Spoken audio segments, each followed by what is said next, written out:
Welcome to Personal Injury Marketing Minute.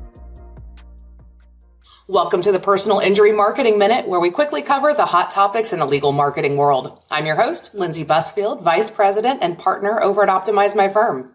Today, I'm joined by Seth Deutsch, founder of Samson Partners Group, the leading advisor in the legal industry in the United States. In today's Spotlight on PILMMA series, we're talking about how private equity investments are reshaping the personal injury space, and what that means for how firms scale, operate, and even compete for cases to drive long-term growth. So thank you so much, Seth, for joining us today. So excited for PILMMA coming up. I know you are. So talk to us a little bit about who you are and your company. Yeah, no, I appreciate it. Thank you so much. I can't wait for the conference. It's going to be so great to be together with you and every one of the members of the community. So really excited. So I'm the founder of Samson Partners Group. I'm an operator by background. I've been operating in the professional services space now for just about 15, 16 years. The largest business that I scaled started as a $25 million professional services business, and the team that's still with me here scaled that business to over revenue. Over 6 years, I had 10,000 employees in 80 countries. I've had 5 exits in my career. I've acquired as an operator over 80 platform and add-on acquisitions in my career. And we've got just a great team of folks here at Samson, about 15 of us that are just like me, that have actually run businesses, founded businesses, partnered with private equity, exited. We've worked with over 200 private equity firms as a firm. So we really understand that side of the market. And we are dedicated to bringing all of that information and know-how to founders across multiple industries, not only legal, to help them when they first have that notion that they might want to, at some point in time, maybe partner with outside capital. We help them to really understand that. We've written a book about this called The Owner's Manual, Why, How, and When to Sell Your Business to Private Equity. 25 contributors to that book. And then we've also written really the definitive white paper on how to prepare your personal injury firm for outside investment, if that's something that you're considering, which is a really hot topic in the US. We started our work in the personal injury space 4 years ago. We were the first firm to bring outside private investment through an MSO structure into both the personal injury and the estate planning segments in the United States. Since then, we've gone on to work with over 20 founders to help them in the legal space specifically, to help them navigate their pathway to partnership with outside capital. And that's a lot of information to really dig into. And first, it's incredible that you guys were among the first, or were the first, to really invest in the personal injury space, and that it was only as recently as 4 years ago. Why do you think there was such limited interest in investing in this space? Well, it's legal broadly, right? So I think that a few reasons. Number one, right, the perception, and this was a similar perception that existed in other sectors of the economy. We write about this in our white paper. I know we've got limited time, but there was a perception that you had to be a lawyer, right, to do this. And so what I would say is that what Arizona did with the ABS model a number of years ago really started to open up the market to the idea of how investable this category actually was. And really, some of the most successful ABSs were in both mass tort and single event in personal injury law, and nationalizing, right, the marketing of these firms. It's also what awakened many founders to the competitive dynamics of what happens when outside investors enter the space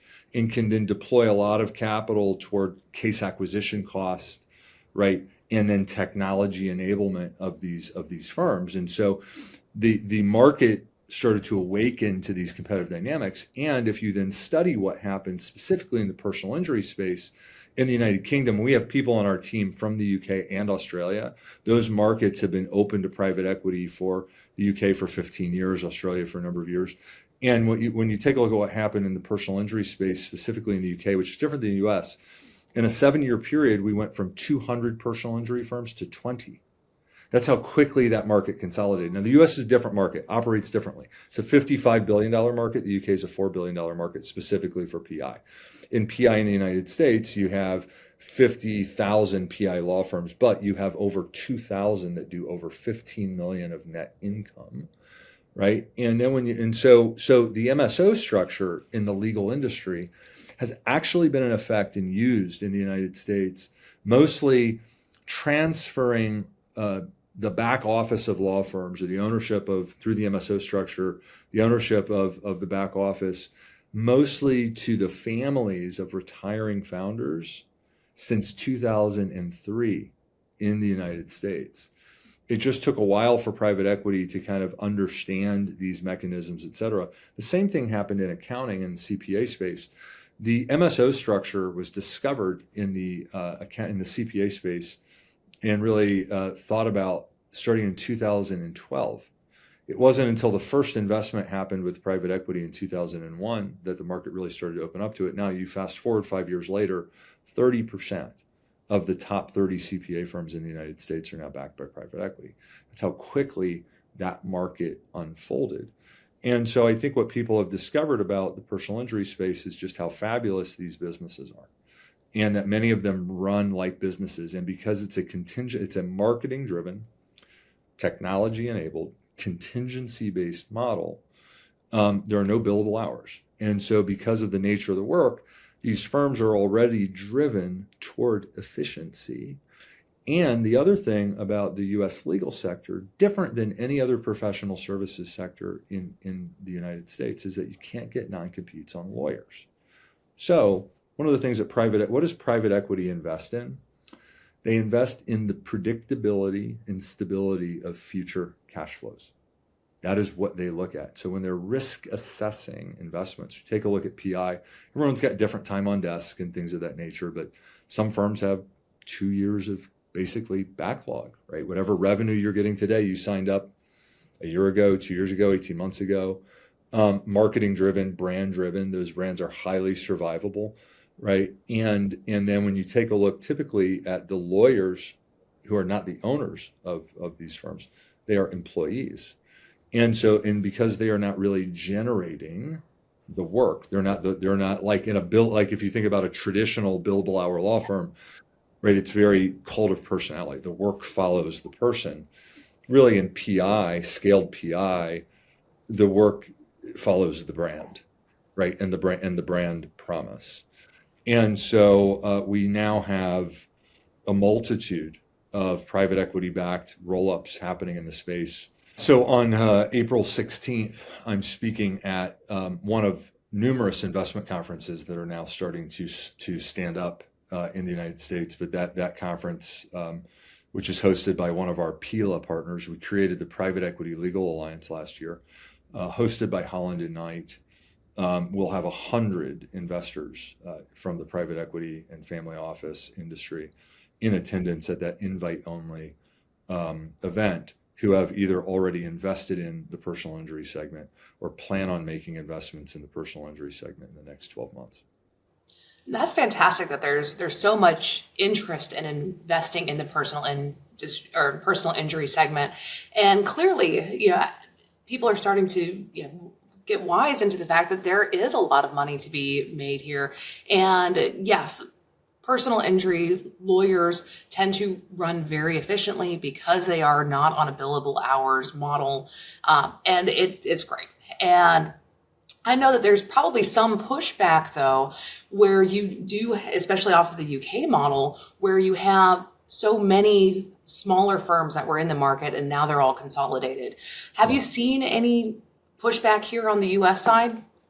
Here's what I would say is I think really important for every founder of any business to understand. And I think we do a pretty nice job of articulating this in the white paper as well. Let's take the dental industry as an example, which uses a very similar MSO structure. The third wave of dental MSO investing started in the year 2000. So here we are about 26 years later. 15% of dentists are now part of private equity-backed consolidations in that industry. So 85% aren't. right? So just because this exists doesn't mean that it's something that you as a founder is right for you, but it is now an option that exists. And when this type of industry consolidation occurs, there are a few really things that are important, because many of your listeners are already feeling the impact of this from what happened with ABSs that are now, right, competing for cases in their market, or from private equity backed roll-ups that are now doing de novo branch openings in their markets and are driving case acquisition costs in a new way. So the thing is, you can't ignore this when this happens, because for the most part, if it hasn't impacted you yet, it will. So every industry just has to be prepared for this and know that you're going to have to get more sophisticated with new forms of marketing. You're going to have to become more sophisticated on case selectivity and intake. You're going to have to be more sophisticated on how you work matters, right, on behalf of your clients to get max, settlements. You're going to have to get more sophisticated on technology enabled operations and things of that nature. So what I would say, generally speaking, is that most founders that I speak to, and this is how we were called into the industry, by a founder who had a vision, right? And many founders, this source of capital or this opportunity had just not been open to them. So I would say that in any industry, there are going to be people who are interested, not interested, like it, don't like it. But I would say that here's the great news from my perspective for founders, for all of you in the personal injury segment: your business is now worth more today than it was 4 years ago. It's worth more today than it was a year ago. 2 years from now, it'll be worth more than it is today, and worth more really than you ever imagined from my perspective. So no matter what you do, I think you should be grateful for that in a regard. I think the other thing that you have to be cognizant of is that who you partner with matters. We write a lot about this in our book. I as a founder and an operator, have sold my businesses multiple times, and I'm a founder again of 3 businesses here at Samson, 3 different businesses that we have. My team has worked with over 200 private equity firms.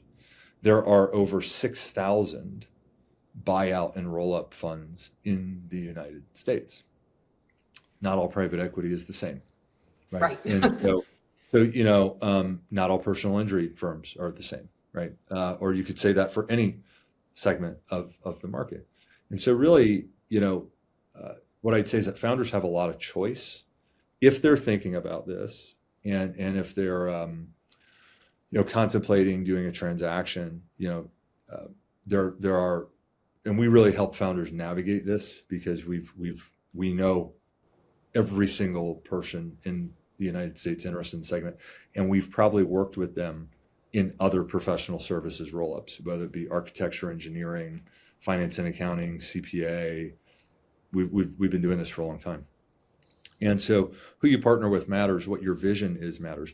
What you want your role to be after a transaction. These types of things. There's a whole emotional journey here, because if you do decide to partner, whether it be a minority stake, majority, if you want to be a platform, if you're going to be an add-on to an existing platform, this changes your entrepreneurial journey, right? And so that's the other thing for founders. Many of us don't want to work for someone, right? But and I get it. I don't intend to sell my business, at least not yet. But I might one day. I don't know. Things could change for me. When I'm 65, things could change. I'm not yet. I'm old, but I'm just not ready yet. But I think that, like, really navigating these things, and we talk about this a lot. We teach seminars on this. Understanding your why is the most important thing, because most of all of you are probably getting 15 emails a week from people that want to talk to you. Many of you are just letting them go to spam, and that's fine. So, but for some of you, you're going to start to wonder about this. You want to start to explore this. Our biggest advice is for you to go inside yourself and say, what do you want your legacy to be?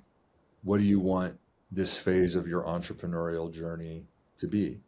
Do you want to be part of, the changing landscape of the industry, and as part of that, partner with other like-minded founders and investors and build something bigger than you could yourself? Do you feel that there's an opportunity as you take a look at what's happening in the market and you think about the new level of competitiveness in marketing and just all of the inundation that you're getting from technology vendors, and wondering, what should my technology stack be? How do I make sense of this? And you're peer grouping already, and PILMMA is bringing so much value to you. And so the way to think about, the potential of private equity is basically to have a peer group of shared ownership, right? And where you're all working together to grow and transform, and then to compound, hopefully to compound wealth over time in a different way than you have today. And so, very long-winded answer of saying that however you feel, there's nothing wrong. This is happening. It's here. It's not going back. And I think that founders should be really introspective about where the market is going, who they are as founders and people, what they want for their firms. And, I think that more, it always has and it always will, and the right investors understand this. These are people businesses, and culture trumps strategy every day of the week. And so I think that you want to make sure that if you're partnering up with people that share your morals, your values, that want to build something lasting and durable. And for many founders, their name, image, and likeness is going to be, part of this. So there's a lot of emotion here, and so it's just, anyway. I think it's wonderful for founders in that, no matter what, the value of the company that you've created is worth more than it was a few years ago. And it's a wonderful option, and it's great that the option is available. And for those founders who have a different perspective, they want to keep theirs their own, then that's a wonderful choice as well. But the point is that the choice is there, and exactly that right.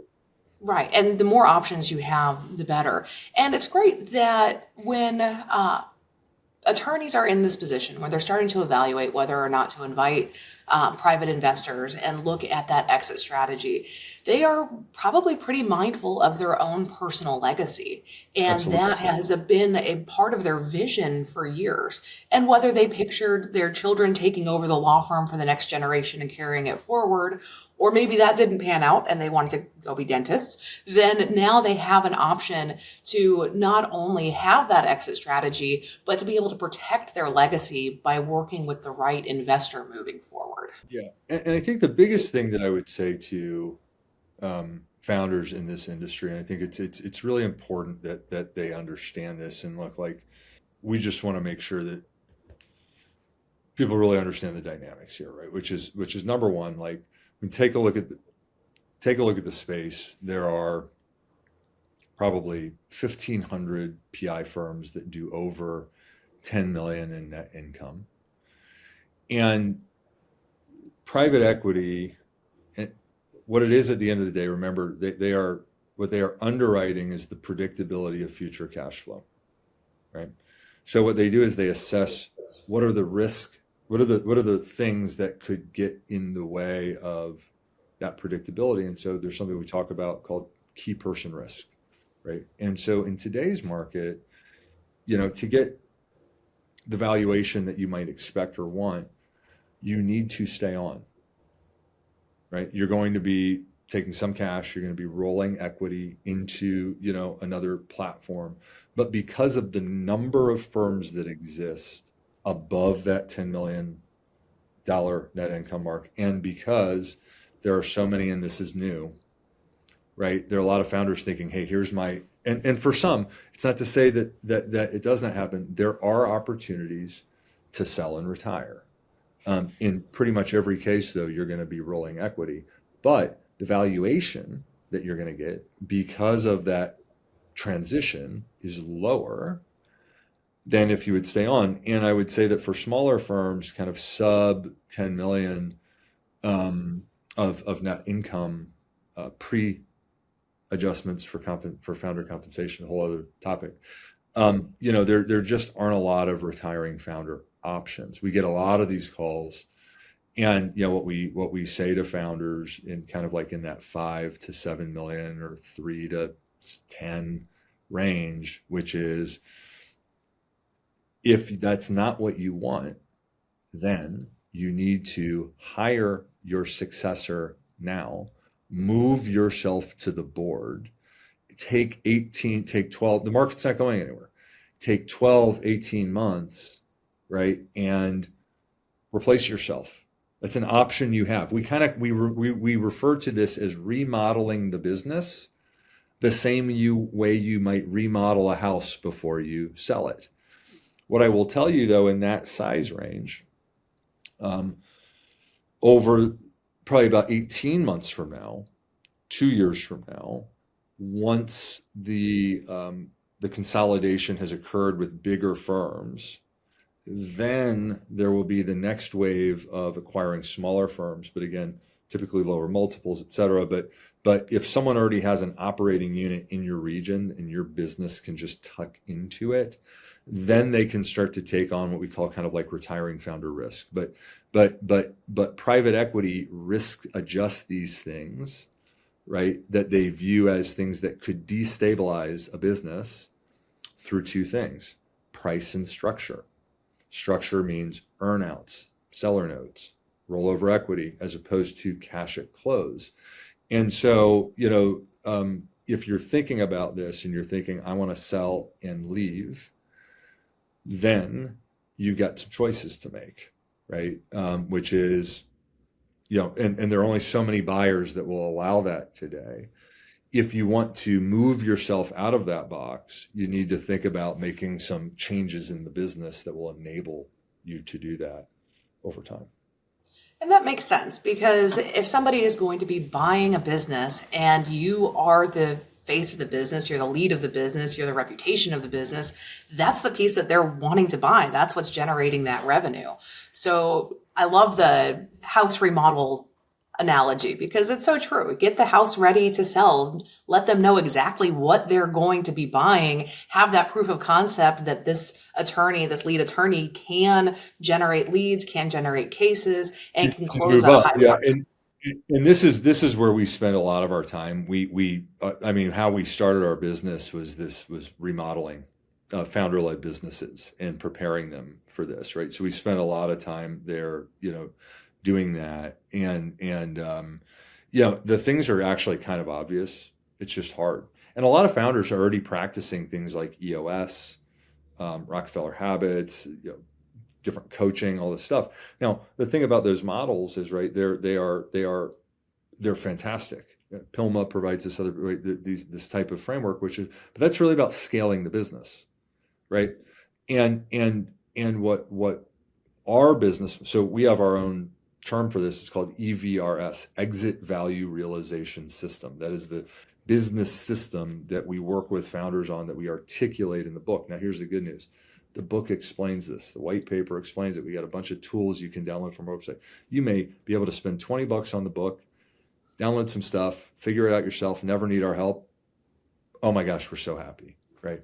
But I think that this is about enterprise value. And this is about looking at your business through the lens of an investor, right? Understanding how they make decisions, how they value things, how they view risk, and then intentionally de-risking the business. Many founders have already been practicing this in some way, but now you're doing this in a way that impacts enterprise value and deal structure.